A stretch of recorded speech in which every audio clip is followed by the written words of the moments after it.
Hey everyone. I don't know how to edit. Pretty bad at it. Attempting on this episode. Please bear with me. Audio on James's part's a little fucked. We did the best that we could. We're trying a new thing, doing a new video format. Please watch. Thank you again. Uh, Also, couldn't figure out this thing in CapCut, so now I'm inserting this part. Thank you. Bye. Enjoy the video.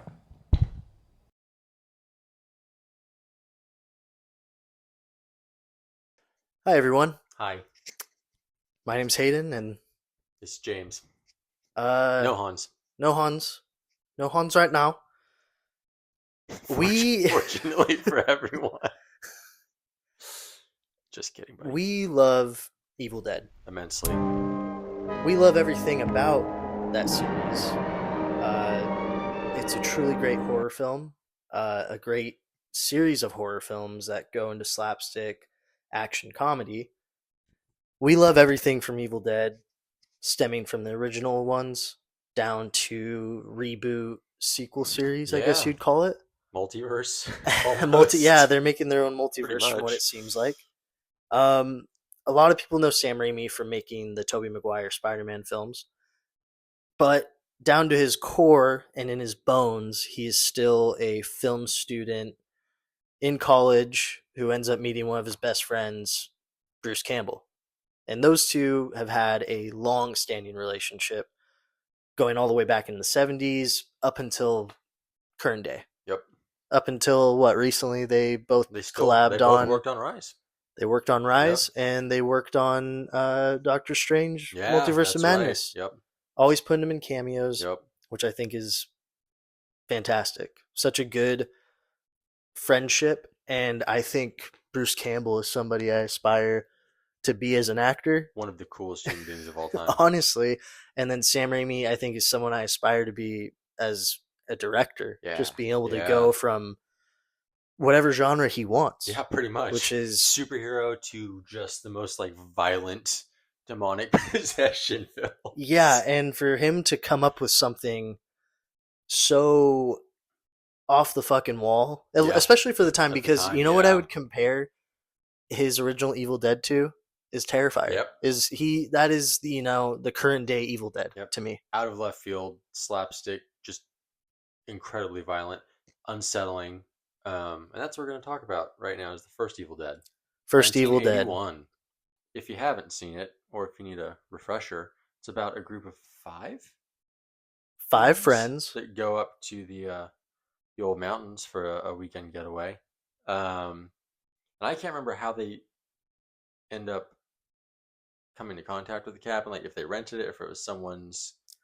I don't think they ever say. I don't think they do. No, they just show up to this I cabin. think that's the big joke Yeah. is that nobody knows why they ended up going to that cabin or They go to for this what reason. very specific cabin, and they find the Necronomicon Ex Mortis, as it's called in the series, and some audio recordings. And they go through the book and they listen to the audio recordings, and some horrendously violent demonic shit starts happening.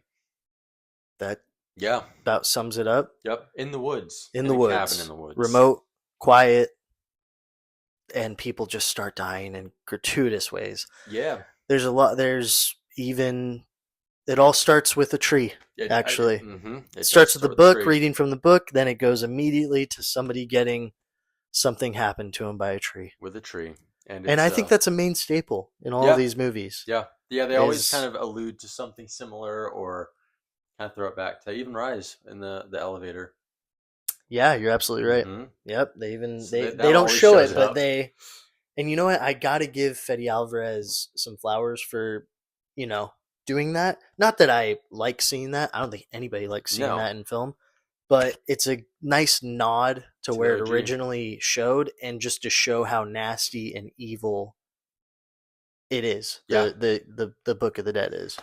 Yeah, and I think that's sort of important because we'll get into this as we do more of these, but the first one really is there's not a ton of comedy. It is it's dark and it's mean, and it goes off the rails really quick. I mean, there's literally that moment where she's sitting there calling out the cards, while the other two are going through the, trying to predict the poker cards. Mm-hmm. And the first girl who gets possessed, which I think is Ash's sister. It is, yeah, because she's the one Um, who gets the tree. yeah. She starts calling out the names of the cards as Linda's going through them, and she turns around and she's possessed, and then shit just pops off from there. And I like I've said this off camera before to you and Hans. I think we all agree the weird effects on the voice, which again might sound dated to some people, the weird looks of the makeup, which again might look dated to people, make it all the more creepy to me. I think so too, and I think that's where the movie has its. That's what complements that film, I think, Mm-hmm. and that's what really makes it like almost. It's almost like found footage. Yep. I think, Yep. in a sense, just to where they go. It's all funded by like local people that they knew in their area, which I think is beautiful. Yep. You know, And there was no promise this was going to turn into what it turned into.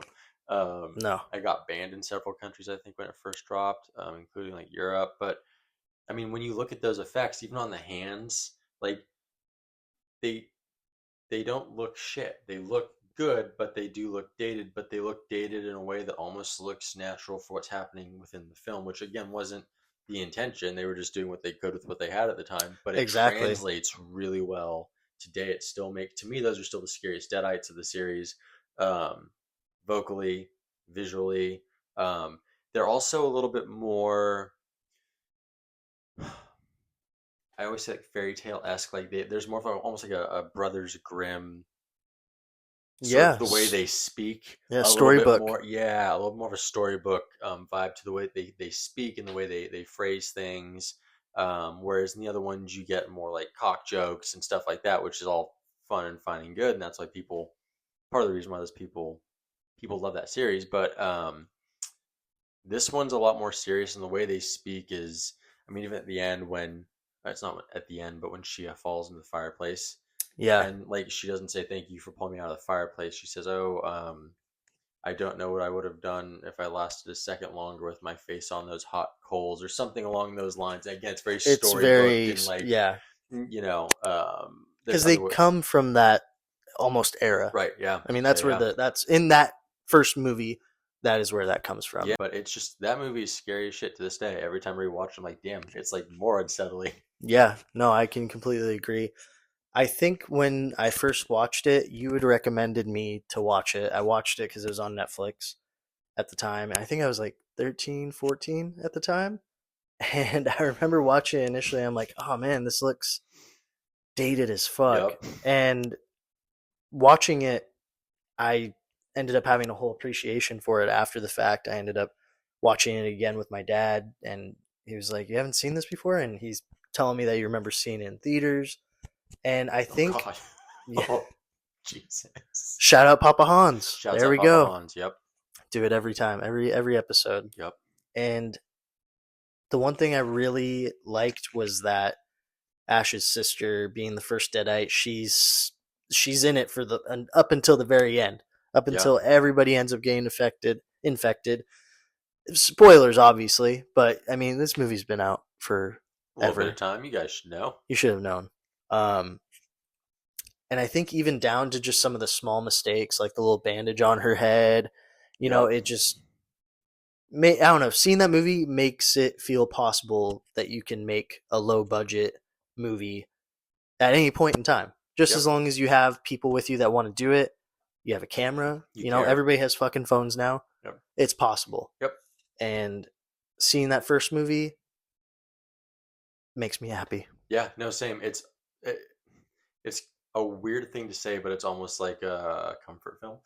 It is. Yeah, I completely agree. The setting, also, I think it's the best version of the cabin in the entire series. The best version of the woods. Mm-hmm.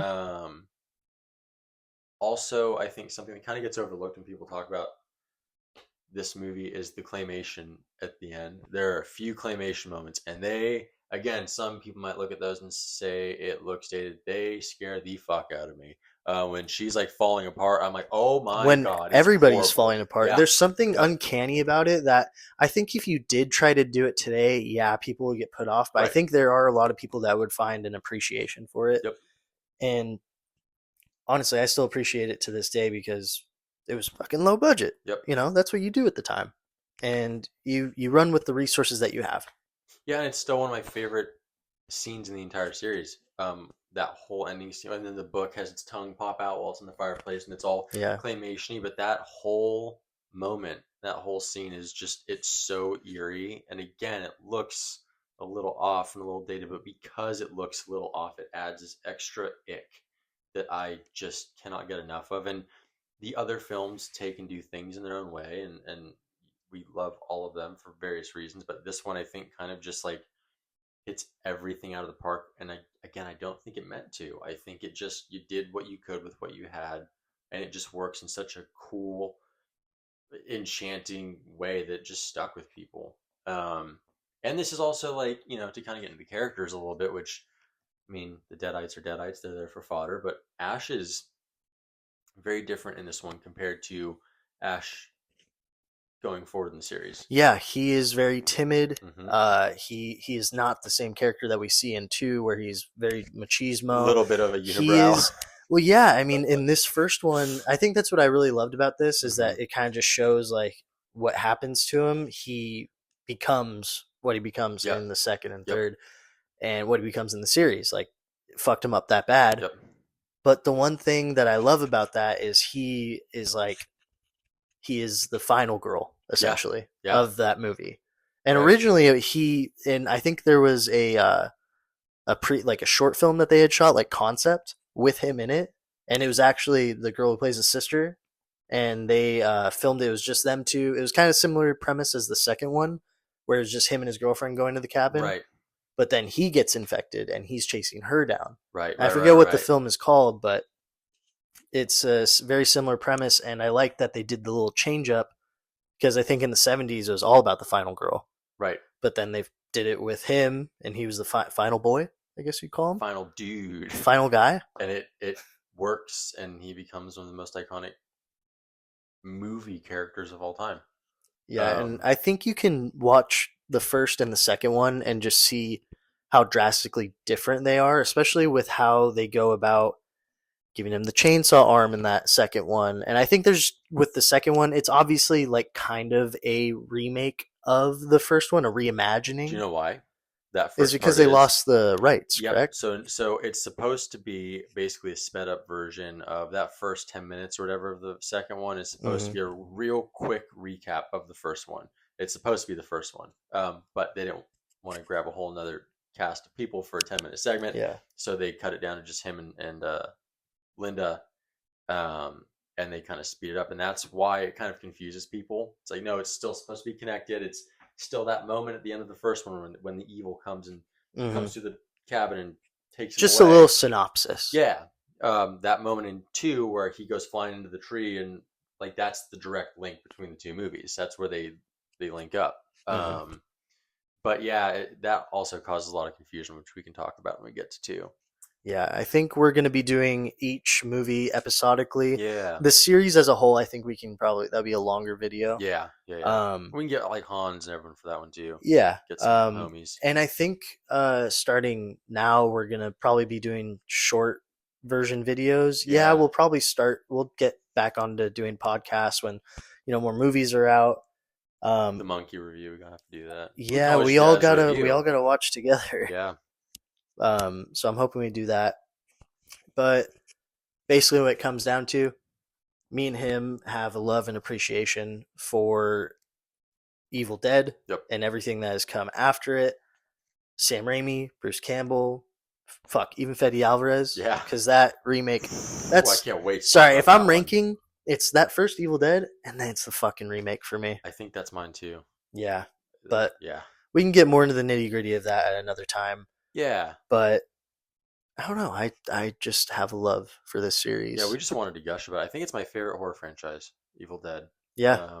Easily. It's just, there's something so cool about it. Every film, every piece of media, even the video games, has its own little touch, its own little thing that sets it apart from the last one. Yeah. There's always like those running themes, like throwbacks.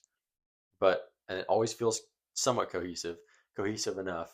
But they all have their own little charm to them. But this one to me is just like again, maybe it's not the most hilarious out of the series, but it is. It doesn't need to be. This It is doesn't need to the be. definitive horror version of Evil Dead Yep. in that trilogy. Yep. And if you want slapstick comedy, a lot of gore and blood, and a chainsaw arm, you go to the second and third one. Yeah. Third one more comedic. That one was PG-13, huh? Was it? Yeah. It may, but yeah, I think It was, I think. Again, it's a lot of like skeletons getting just like beat up and stuff. And then like, just him stomping out his little minis. Yeah. Yeah. It's gonna be so fun to talk about that. No, honestly, but I am all out of gushing about this. No, it's I don't nasty and think- mean, and we love it. We love nasty and mean. Yep. Not when it's done to us. No. Other people Exactly. in film, In film, not in real life. fake film, Fake film. Sam Raimi film Sam specifically. Raimi. And then he's got a new movie that he's directing. Yeah, I saw that. I don't know what it is. I think it's called Send Help. Ooh. Yeah. We'll see. We will see. Who Go on, knows? Sam. Maybe a new series. Maybe. Maybe something that this generation will gush over in 20 years, Maybe. 30 years. God, it's from the 80s. 40 years. 45 years. Ooh, 81. Yep. Chill out, dude. We've reached dunk status. Yeah. I don't know who we is. Oh, I forgot. You're still 21. Yeah. Damn right. We appreciate everybody watching. We're going to try and get more content out. Appreciate it. Love you guys. And keep fucking watching. Please. Please! Bye. Bye.